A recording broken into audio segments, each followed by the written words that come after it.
எல்லாரும் நல்லா இருக்கிறீங்களா? இறை இயேசுவில் அன்பார்ந்தவர்களே, பல நேரங்களில் மனிதனுடைய எண்ணம் சொல் ஒன்றாகவும் செயல்பாடு இன்னொன்றாகவும் இருக்கும். நான் நன்மை செய்வேன் என்று சொல்லுகின்ற அந்த மனிதனுடைய செயல்பாடு அவருடைய வாக்குக்கும் அவருடைய செயலுக்கும் வித்தியாசமாக இருக்கும். ஆனால் என்றென்றும் சொல்லும் செயலும் மாறாத ஆண்டவர், வாக்கு மனிதரான நம் ஆண்டவர் எல்லோருக்கும் பொதுவான ஒரு அழகான ஜெபத்தை கற்றுக் கொடுத்திருக்கின்றார். இந்த ஜெபத்தை நம்முடைய வாழ்க்கையில் நாம் எப்படி பிரதிபலிக்க செய்கின்றோம் என்பதில்தான் நம்முடைய விசுவாசம் அடங்கி இருக்கின்றது. நம்முடைய வாழ்க்கையிலே பல நேரங்களில் இந்த ஜெபத்தை நமக்கு ஏற்ற மாதிரி நாம் மாற்றிக்கிறோம். அது என்ன ஃபாதர் அதுன்னு யோசிக்கலாம்.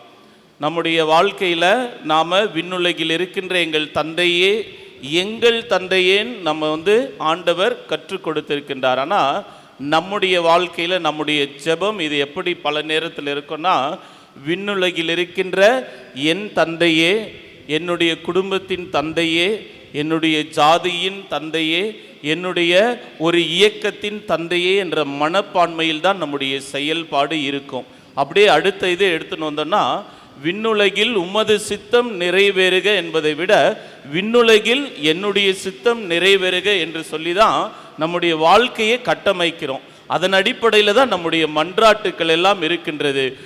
அதே சமயத்தில் ஆண்டவர் அந்த விண்ணுலகில் இருக்கின்ற தந்தையில் ஒரு ட்விஸ்ட் ஒன்று வச்சிருக்கிறார். நம்ம இப்படிலாம் செய்வோன்னு சொல்லிட்டு தான், நீங்கள் பிறருடைய பாவங்களை மன்னித்தால்தான் உங்களுடைய பாவம் மன்னிக்கப்படும், இல்லைனா மன்னிக்கப்படாது.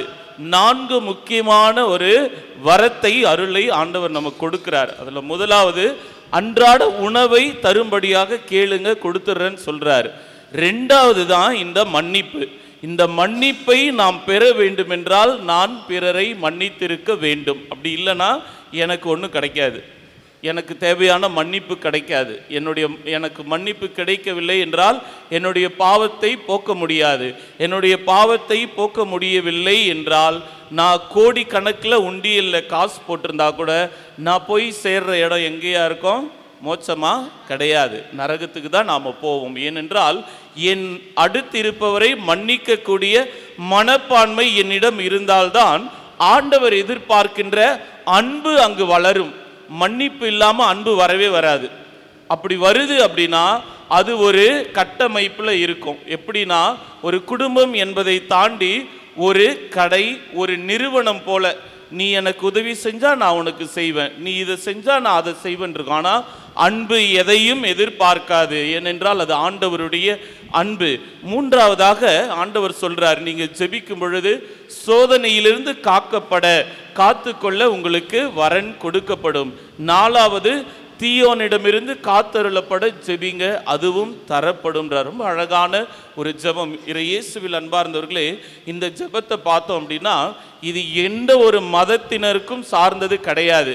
நான் இஸ்ரேலின் கடவுள் என்னிடம் வேண்டுங்கள்னு சொல்லலை, நான் ஏழ்மையானோரின் கடவுள் என்னிடம் வேண்டுங்கள்னு சொல்லலை, பணக்காரருக்குரிய கடவுள் ஆகவே இந்த ஜெபம் உங்களுக்குன்னு சொல்லலை. பிறந்திருக்கின்ற ஒவ்வொரு மகனும் மகளும் ஆண்டவருடைய மகன் மகளுக்கான ஒரு ஜெபமாக இருக்கின்றது. ரொம்ப அழகா தன்னுடைய சீடர்கள் கேட்ட உடனே ரொம்ப அழகான ஜெபத்தை கொடுத்திருக்கின்றார். இது திருத்தூதர்களுக்கான ஜெபமா என்றால் இல்லை, யார் வேண்டுமானாலும் ஜெபிக்கலாம். பிற மதத்தை சார்ந்தவர்கள் கூட இந்த ஜெபத்தை ஜெபிக்கின்ற பொழுது ஆண்டவர் அவர்களுடைய உள்ளத்தை பார்த்து அவர்களுக்கு தேவையானவற்றை கொடுப்பாராகவே ரொம்ப அழகான ஒரு ஜெபம்.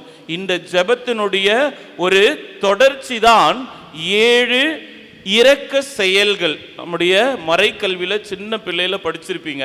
முதலாவது, உணவு இல்லாதவங்களுக்கு என்ன கொடுக்கணும்? உணவு கொடுக்கணும். அடுத்து என்ன சொல்லுங்க பார்க்கலாம்?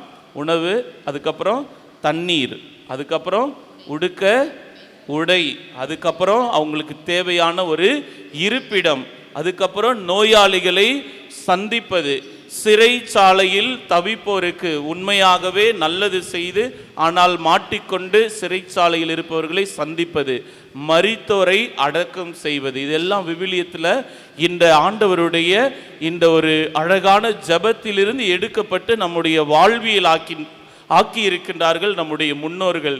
இன்று நம்முடைய திருத்தலத்தில் யாராவது மரித்தாங்கன்னா சொந்த பந்தம் பார்க்காம நம்ம போய் உட்கார்றோம், அவங்களுக்காக செபிக்கிறோம் அப்படின்னா அதனுடைய அடிப்படை சாரம்சம் துவக்கம் இங்கிருந்து தான் வந்திருக்குது. அப்படி நம்முடைய வாழ்வியல் எல்லாமே அன்பின் அடிப்படையில் ஆண்டவருடைய வார்த்தையில் ஜெபத்தில் கட்டப்பட்டு இருக்கின்றது. ஆகவே சிந்திப்போம், நம்முடைய வாழ்வு இன்னும் ஆழமாக்கப்பட அந்த ஜெபத்தின் வழியாக நம்முடைய வாழ்வியல் ஊக்குவிக்கப்பட வேண்டும்.